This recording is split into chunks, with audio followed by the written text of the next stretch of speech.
It's Terrence Casey, editorial director of The Age of Aging. We are so close to releasing season 3 of the podcast, and I couldn't be more excited about what's in store. Starting next month, we'll be sharing a wide variety of stories and conversations about how diseases of aging affect caregivers of all ages, how health systems are transforming to support older adults, and how creating things with your hands could actually help maintain your brain. But before we get to all that, we want you to meet Anne Basting. Dr. Anne Basting is a writer, artist, and activist. She's a MacArthur Genius Fellow, and she founded timeslips.org, which inspires and supports the integration of creativity and meaning-making into care systems.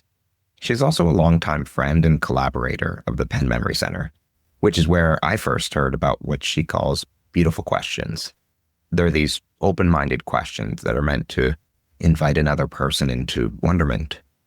We introduced Beautiful Questions to a live audience in Philadelphia in 2024, when we invited Dr. Basting to co-host an Arts on the Mind event at the Franklin Institute. You can learn more about the Beautiful Questions and that event specifically in our October 15th episode of the podcast, but we're now making them part of the entire upcoming season of The Age of Aging. At the end of each episode, we'll share with you a beautiful question. We'll seek out your responses, and then those responses will be used in the following episode of The Age of Aging. We'll also share some responses on our social media as well. Dr. Basting recently sat down with Age of Aging co-host and producer Jake Johnson to discuss this exciting change and how you can participate in the season ahead. Take it away, Jake.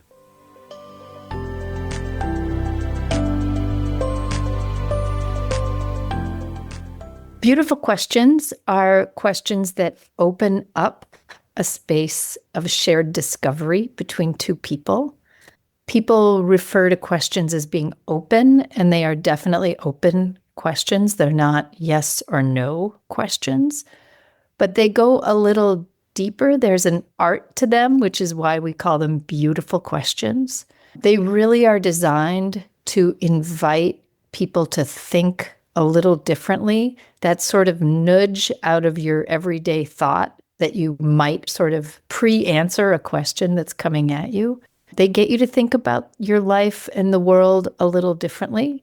There's often a sort of a poetic quality to them, metaphoric meaning. The reason I started calling them beautiful questions is it really is an art to figure out how to phrase these in a way that engages their curiosity and draws another person into meaningful connection. So you can use the beautiful questions in any context with anybody, but your work has specifically used it for people with dementia caused by diseases like Alzheimer's. Could you explain a little bit about that? Sure. I started out with my time slips work back in 1996. A long time ago in a land far away called Milwaukee, where I was volunteering on a locked Alzheimer's unit, practicing theater techniques to engage people with profound disabilities, whether they were iatrogenic caused by the environment or drugs or the disease process. And that was when I really learned that improvisation is the way to invite someone into a relationship in the moment. But just what is that first elegant invitation?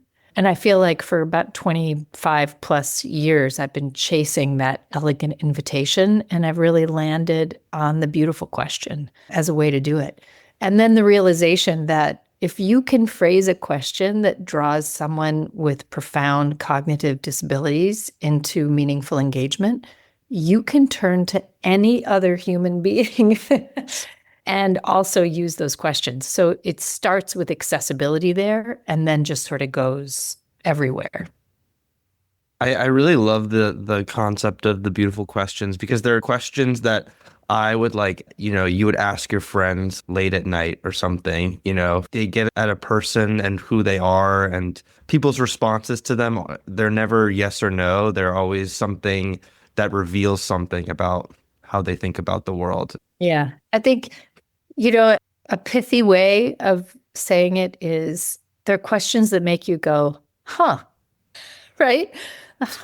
What do I think about that? So we wanted to share a few questions with the listeners and have them respond. So what questions did you choose? I like to do questions that land people in the moment in which they're in. So one question that I would ask is, what does spring smell like? I really like that one. That's a great one because it really makes me think about a lot of things. What does spring smell like? Oh, I have a very visceral response to that question, which is I am one of those people that sneaks around when the lilacs bloom with a pair of scissors.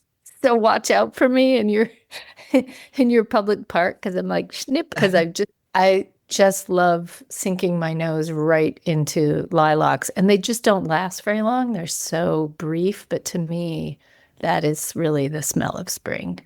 Yeah, I'm even thinking now like the smell of flowers, but also there's a certain quality of smell to like the air. It's like Yeah. a moisture is coming back into the air. That's kind of And indescribable. some people who have pollen allergies Right. have very distinct experiences of the smell of spring. So might smell like, your nasal spray. Yeah, right. Allergies. Right. All right. Do you want to share one more? The other one that is really one of my favorites, and I just used it with my mom and dad a couple weeks ago too, and it was very special. What do you think is a beautiful sound?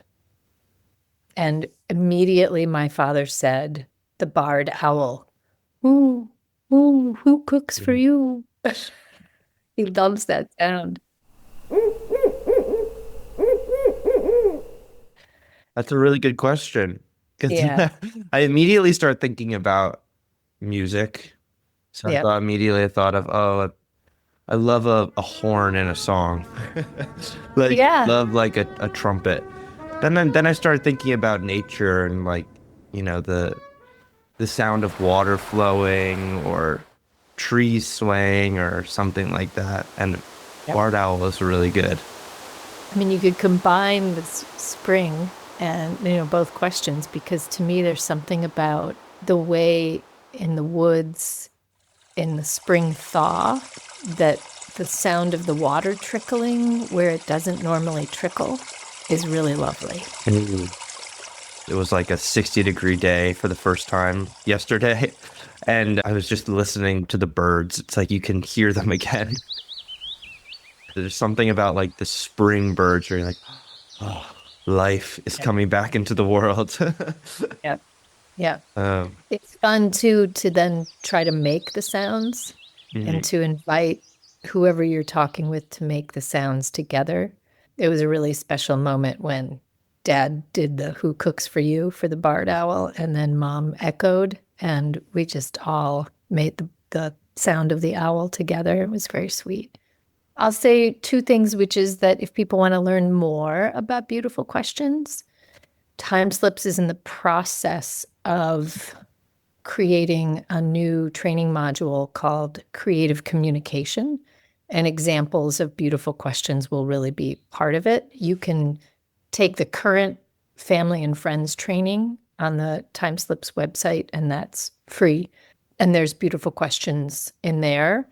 There's also a whole section on beautiful questions in creative care.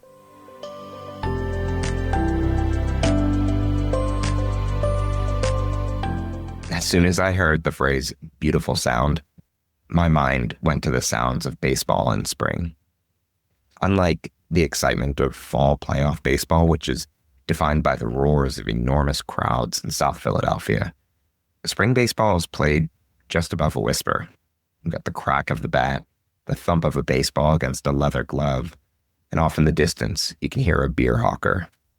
The sounds are lovely on their own, but they symbolize that winter is passing and brighter days are ahead. That, to me, is a beautiful sound. What about you?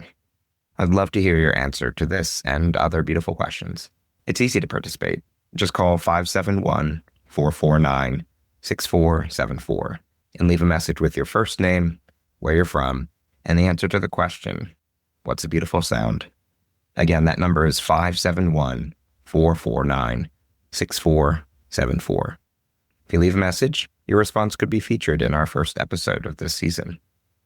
Special thanks to Anne Basting for her contributions on this project and in this episode in particular. Looking forward to hearing your answers. See you next month.